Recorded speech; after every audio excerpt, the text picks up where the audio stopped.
Once upon a time, Carla Cartwell carried whispering recommendation basket prop into personalized checkout lab set because shopping cart had apparently become a tiny household ceremony. Tiny polite pressure waited nearby.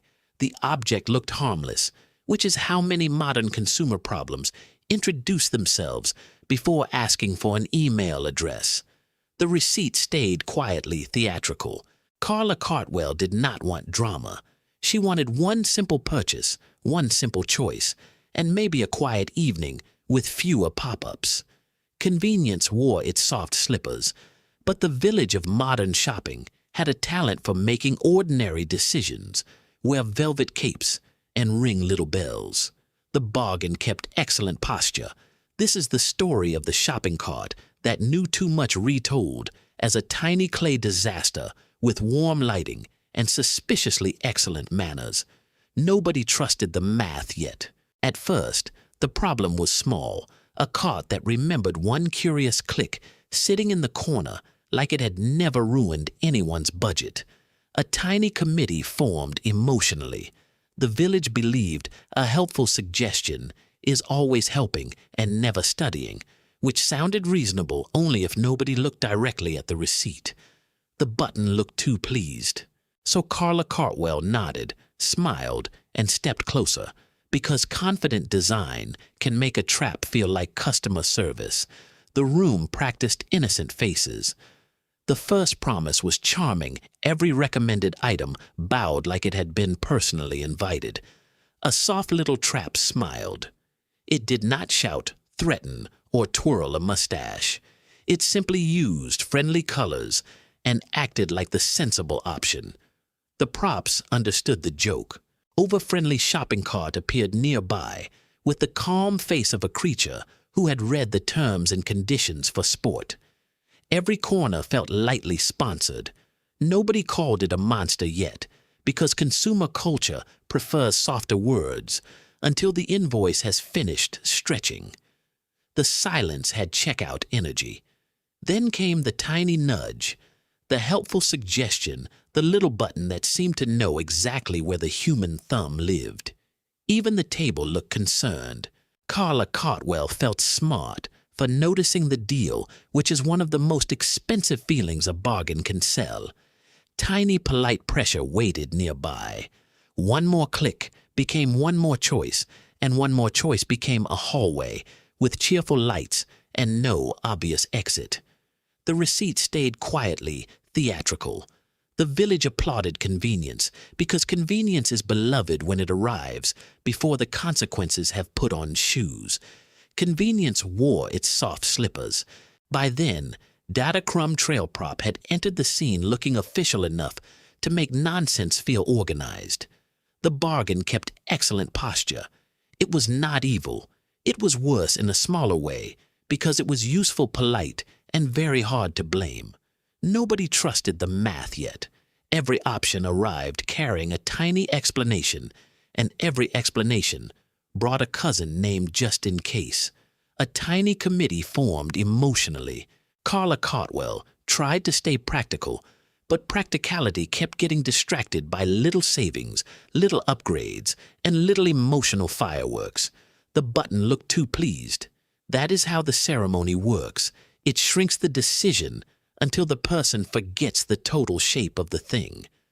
The room practiced innocent faces. Soon, the basket began finishing Carla's sentences with coupons, and the room became 2 emotional degrees colder. A soft little trap smiled. Over-friendly shopping cart did a silent little bow, the kind performed by systems that are technically optional and somehow everywhere. The props understood the joke. The strangest part was that no single step looked outrageous. Every corner felt lightly sponsored. Each step looked tiny, reasonable, and almost boring, which is exactly how a maze avoids being recognized as a maze. The silence had checkout energy. Carla Cartwell began collecting questions the village did not want to answer. Even the table looked concerned. Who benefits when the obvious price hides behind soft language? Tiny polite pressure waited nearby. Who profits when canceling, comparing, choosing, or pausing feels like a tiny administrative quest? The receipt stayed quietly theatrical. And why does every helpful feature need to stand between a person and the simple truth of what they are buying? Convenience wore its soft slippers. The answers did not arrive dramatically. They arrived like receipts, one pale strip at a time. The bargain kept excellent posture. A tiny pile formed on the table, and the pile had the personality of a tired accountant. Nobody trusted the math yet. Carla Cartwell finally noticed the trick. The product was not only selling an object, service, or shortcut. A tiny committee formed emotionally. It was selling the feeling that friction had disappeared, while quietly moving the friction into the future. The button looked too pleased. That future was small at first, almost cute, like a little Bill wearing pajamas. The room practiced innocent faces. But small future problems are still problems. They just arrive with better timing and fewer witnesses. A soft little trap smiled. The village kept saying, "Do not worry, this is normal." The props understood the joke. Normal, unfortunately, is not the same thing as harmless. Sometimes normal is just a costume that repetition wears. Every corner felt lightly sponsored. Carla Cartwell looked at whispering recommendation basket prop, then at data crumb trail prop, and felt the whole little theater become less magical. The silence had checkout energy. The colors were still friendly, the buttons were still rounded, and the promise was still humming in a cheerful key. Even the table looked concerned. But now the trick had edges. Tiny polite pressure waited nearby. So Carla Cartwell did the dangerous adult thing and made the decision visible. The receipt stayed quietly theatrical. She counted the cost, named the pressure, and refused to let a tiny convenience pretend it was destiny. Convenience wore its soft slippers. The room did not explode because most consumer spells are weaker when someone turns on the overhead light. The bargain kept excellent posture.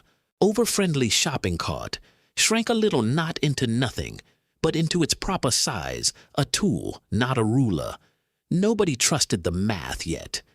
The village grumbled because it loved a good ceremony and hated a boring, clear answer. A tiny committee formed emotionally. Still, something useful happened. The choice became a choice again. The button looked too pleased. Not a lifestyle identity, not a secret test of discipline, not a maze with a checkout button wearing a crown. The room practiced innocent faces. Just a choice sitting on the table beside a person who had finally stopped performing for the purchase. A soft little trap smiled. That was the tiny miracle hidden inside the mess. The props understood the joke. Personalized shopping can feel friendly while still being a tiny surveillance buffet. Every corner felt lightly sponsored. After that, Carla Cartwell still bought things because this is a fable, not a cave-dwelling manifesto. The silence had checkout energy, but she bought them with fewer illusions, fewer ceremonial clicks, and a much smaller audience in her head. Even the table looked concerned. And somewhere in recommendation Mara, aisle set, the cart learned too much and still forgot basic boundaries, which was embarrassing for everyone except the truth. Tiny polite pressure waited nearby.